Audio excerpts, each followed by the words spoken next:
Hey, yo, what's going on, man? Welcome back to the Run with Tez. We got a new segment we're just going to be talking about today. Overall, how Digimon, the new Digimon Adventures from episode 1 to 24 has been as a whole. Don't worry, this isn't long because, we know everybody's attention span nowadays is not long at all.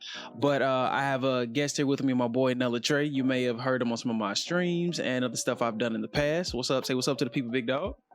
What's happening? How y'all doing? Yes, sir. So, just to jump right in it, Digimon Adventure, if you don't know, I hope you do know, because if you're clicking on this video, you should know, is just a retelling of the original Digidestined story, but with a spin on it that ties a lot of the main continuity of the comics, some of the lore from the background that you wouldn't know of unless you really delve deep into the card game, or actually some of the more known stuff that happens in Japan, as they have way more stuff still, being pushed out as far as content for Digimon there, rather than we do here on the West. I mean, back in the East. So, yeah, overall, how I felt about it, it's been a battle of emotions. It's been the ooh and ah moments, the ups and downs, seeing some of my favorites come to life, seeing newer things take shape and form, coming up with theories that have either been debunked or have yet to be proven inaccurate, to say the least. But overall, I've enjoyed the show. I haven't found one episode yet that hasn't left me wanting more. Visually, it's been good. I don't know the exact studio that they're using or going through to create these episodes, but I can't complain because we're not getting any of that Dragon Ball Super shit, Ugh. Yeah, seeing Toei Animation up there, I was kind of worried. When I saw Toei Animation, I was like, uh-oh. Yeah, like they got to be outsourcing, because they haven't hit me with one of those, you're seeing anybody in the background look like they missing an eyeball, or like a kindergartner drew their lips. So, yeah. Ooh, go ahead, Trey. What's your take on it, big dog? Seeing everything, I have. It's an emotional roller coaster. They have done such a great job at making you feel good and taking it away from you all Facts. at once. They like, it's a very feel good anime, but there are some moments where it's just like, man, I don't feel good because there's some stuff going down. So yeah, the anime it tugs at your heartstrings. It's an emotional roller coaster. It's satisfying to watch. It's super satisfying to watch. The animation is really good. It's much better than what we're used to with Digimon specifically. Mm-hmm. So you get to see so much more depth to the attacks. The attacks seem more distinct. It doesn't seem like they're just throwing, some type of aura at each other like it was sometimes in the classics. It's very distinctive moves, very cool moves, cool to look at. And the way they're handling Digivolution in this is very interesting to me. Like, you had the old ones where to get to Ultimate, they had to find every crest. They had to go on some journey of their own to find their crest. Mm. I like how in this one, they have to deal with their own internal struggles first. Once they overcome those, that's when they can start making it to the next level. Because I did like that Digimon was always so introspective, as opposed to a lot of other Monster Tamer or Isekai or some anime like that. Yeah, it's very introspective on their own personal issues and how they overcome them to inevitably team up with their Digimon partners and save the day. But I'm loving it. I'm loving the journey. It's a journey too. That's exactly what it is. It's adventure. It's fun to go on to the core of the name. But like you said, with the whole, I remember if I'm not mistaken, the crests originally, their whole purpose for one, needing the crest was to further learn how to channel the energy within, which is something they're moving completely different. They're not to say they're moving differently in that same light, but it's more so it's really reflecting the actual attributes that they represent with their crests, rather than needing to find a medium to learn how to push the energy more so into the Digimon, but actually having the child bear that trait way more, and their partner responding in kind to those emotions. So they're making it way more it's more almost kind of how, like, in the second season, like the spirit fusion, like they're taking that weird Joe Gress mentality but applying it to the characters to make you feel more for them. Because if we can reference an episode like the previous episode, if you hadn't already seen episode 24, I recommend you please have already watched it, because we may be saying something that you have not seen. there was a moment where you see Ty, when he's, we've seen in the past when Ty got taken over by his more carnal and angry side. Dark digivolutions can happen. There are virus types for a reason. There are certain Digimon that come about even when you read their backstory. Something either bad will happen, they got infected, and in most cases, the Digidestined, you never see them become infected. As far as I don't even think a lot of Digidestined, other than was it Ken and Todd, the only two to ever force their Digimon to do dark digivolutions. I think they'd be the only ones. Pretty sure it was Ty and Ken. Yeah. So in this episode, you're seeing so many things with Ty. One being, he's being corrupted from the miasma of Dun Devimon, which if we could just say how amazing it is to see Devimon get a full line of his own that includes Devimon in the name. As crazy as it is, it was still nice to see that. Devimon and Don Devimon, bro. Yeah. It was nice. Yeah. I feel like that shit should really be what Impmon evolves into, just off the tail, just because of the way the tail looks. Like that's what Impmon should have finished his evolution. Neo Devimon's look was awesome. That golden mask, the horns, the hair, all of it was cool. I just wish he spoke more. Well, that was one of the other things about this with Devimon too. Like, man, he never said, he spoke like that weird god that maybe said one or two words, and then he was just like you think he's in control, but then Skull Nightmon forces him to digivolve. I'm like, yo, I thought Skull Nightmon was a grunt, As soon as I saw him change into, as soon as he went from Skull Nightmon to Dark Nightmon, I was like, okay, he's a knight.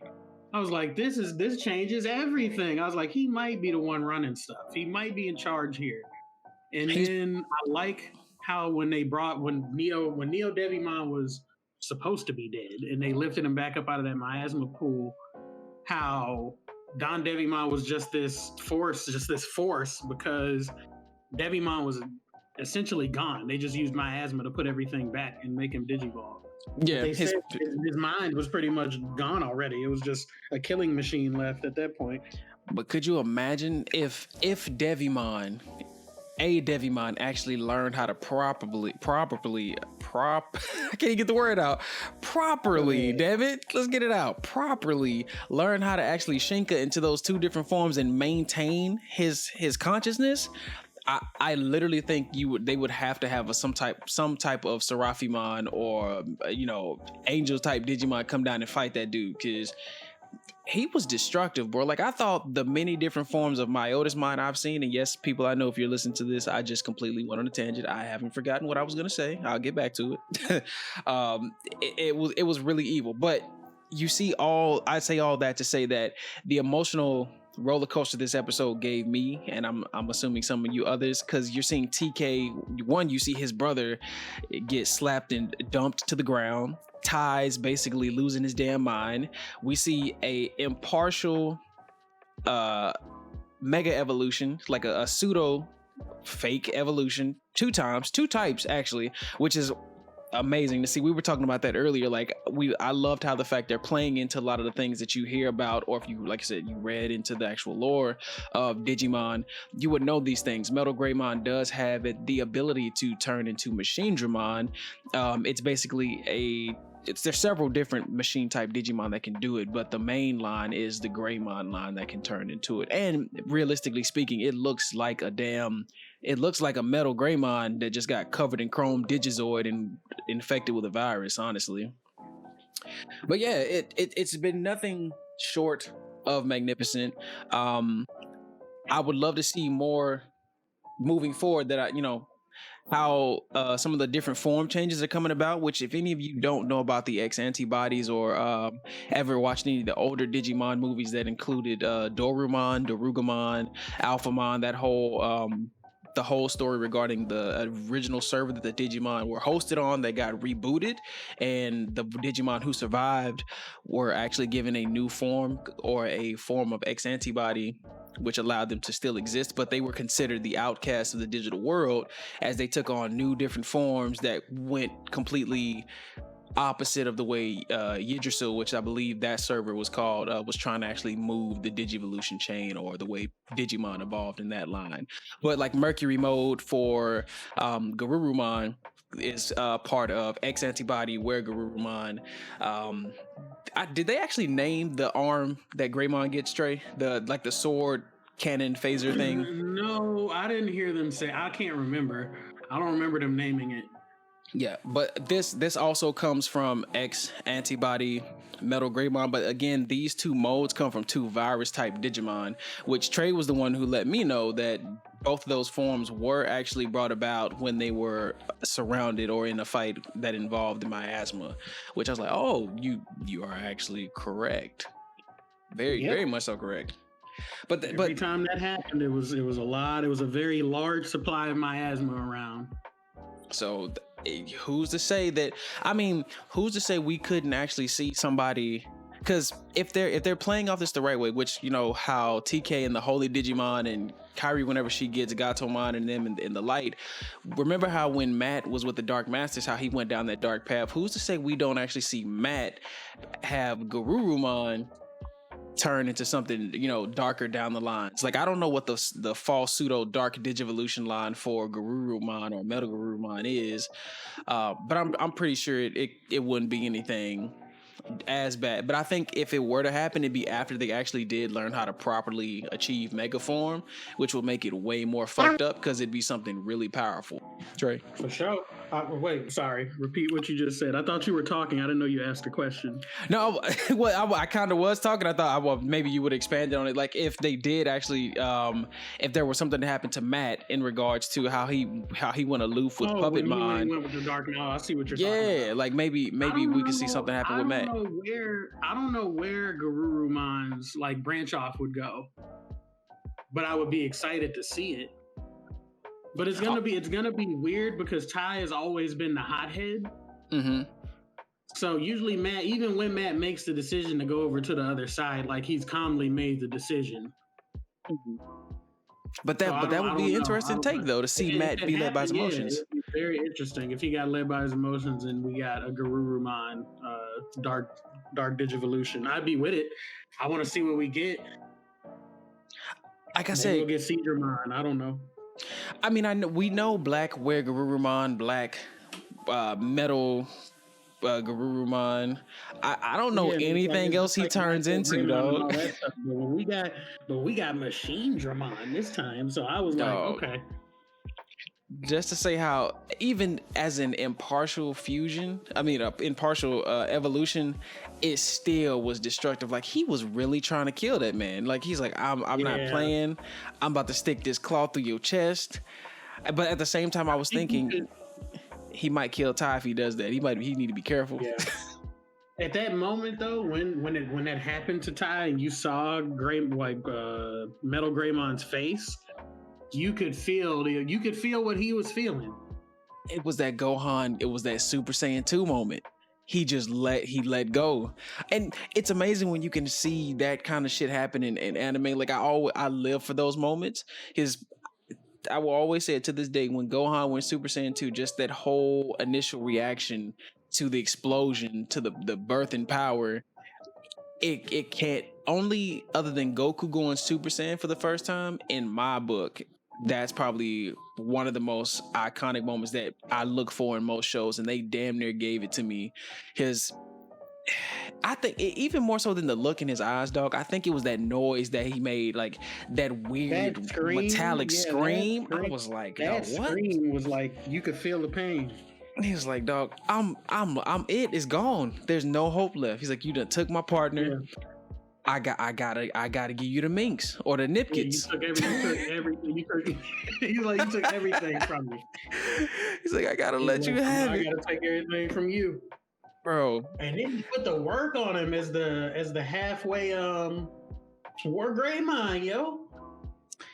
He looked like a stand, and that's what I'm saying. The way they're painting this, because I still have to look it up.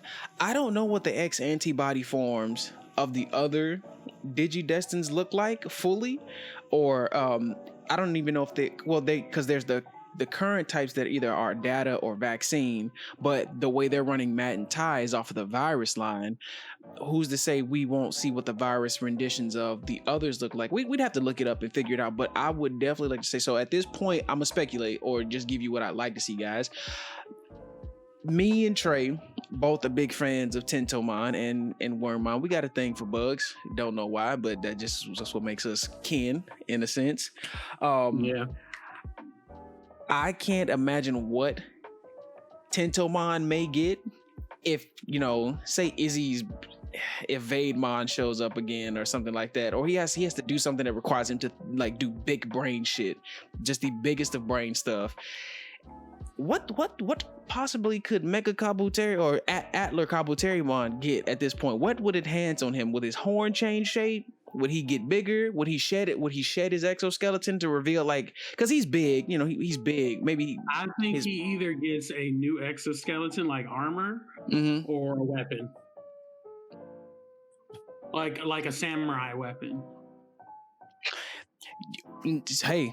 We saw Hercules Kabuterimon X antibody. He damn near looks like a humanoid Gundam. He possibly could get something like you said, he could shed his arms or shed his skeleton and turn out to be something completely different. But who's to say? We don't know yet. But in regards to the other Digidestin, man, we're just gonna have to see. Like I said, guys, if you haven't already watched Digimon Adventures, 24 episodes in, I highly recommend it. If you're looking for a good laugh, if you're looking for some, nostalgia with a twist, some things to look forward to, a good cry.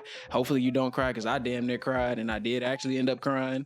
Episode 6. If you're a big Andromon fan or Gardramon fan or even a Mimi fan, that's the one for you, because that made me cry. I was like, they did my boy dirty. Hey, I can't just RIP to my man Gardramon. Gardramon was a G though. He was he was an MVP of that episode. Gardramon went in, and I appreciated that, and it gave me a new respect for Gardramon, and I think it was really good that he didn't speak. I thought that was perfect. And then, but it's like when Andromon finally came to, he's like, what's happening? What did I do? Nah, big dog, it's too late. Don't even worry about it. Go to sleep.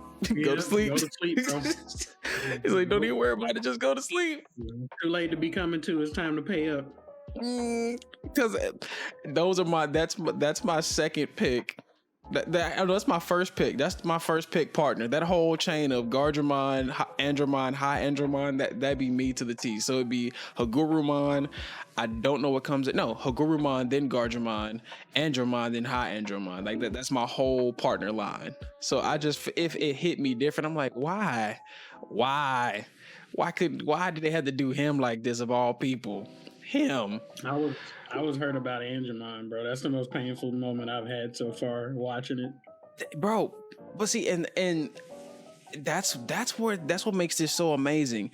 Even though this is a shonen and it's for kids, they're touching and pulling at this from such a more mature aspect, because you do not imagine to see an angel getting tortured, let alone a holy Digimon getting tortured. You just don't picture that. And then trying to be corrupted. But this was something else I found interesting. Like, they never talk about Angemon and Devimon being friends, but he was like, Devimon spoke about Angemon like that was really his friend. He was like, I'm like, bro, did y'all used to be like, so Patamon has that dark line that's similar to Gabumon has the different color pattern print that evolves into a different chain of the dark Garurumon line. I was like, so were they maybe the two different forms of Patamon at one point, and when they digivolved, they had to go separate ways? I was like, that probably have to suck. Like it alluded to there being more to it, even though they're like complete polar opposites, and he wanted to bring his friend over to the other side. Like they're making you feel for stuff unlike any other way from the original series. Like Devimon was just introduced, he's the big baddie. Angemon showed up, hit him with the hand of fate in the chest, which was hella not climactic as how he's been shown this time around, which I'm loving. And it was one and done, and then he turned into an egg. That did piss me off though. I will say the fact that I was like, he better. I said it when we first talked about it. I was like, yo, he better not turn into a fucking Poyomon again. He turned into a damn Poyomon. But he came, he turned back around in two episodes. He was a pattern. I was like, thank you, boy, because if I had to sit through almost 15 episodes of him as an in training mon, I'm losing it. Yeah, no, I'm being serious, man, and I'm leaving it in there too. I just couldn't deal. If I add anything to it, it's just like, since Angemon is my favorite line, I wear the Hope crest all the time. I've always liked TK or Takeri, as they call him now. I really like how they made it. In the old Digimon, TK was pretty helpless the whole time they had him with him in the beginning until he dealt with Devimon. But in this, you could tell he already had conviction. He was already determined from the moment he got out of his whole kidnapping situation. He was like, yo, I'm about to smoke. Ran up on Dark Knightmon, was like, move. Facts. He's like, we ain't playing. Mimi is still Mimi. Let's put it like this. The three unreliables they're still the same. The only one who's different, the only two that are different this time around are TK and Izzy. Because TK was a crybaby, but TK got heart. He got hard. Yeah, by season two, TK was hard body though. But that's what I'm saying. He coming out with heart. Like he's like, bro, y'all are playing with me. It's like I am anointed. I am covered in the cloth. I am blessed and highly favored. Boy, do you know who my partner is? Yeah. Do you know who my partner is? Sit your ass down. And I like that Antoine healed their wounds too. I was like, yo, this is what he's supposed to be able to do. I was like, he's healing them and buffing them. I was like, I'm with it. I hope we get to see Angemon. And the one I showed y'all earlier. So the battle mode is the traditional Magna Angemon we've always seen.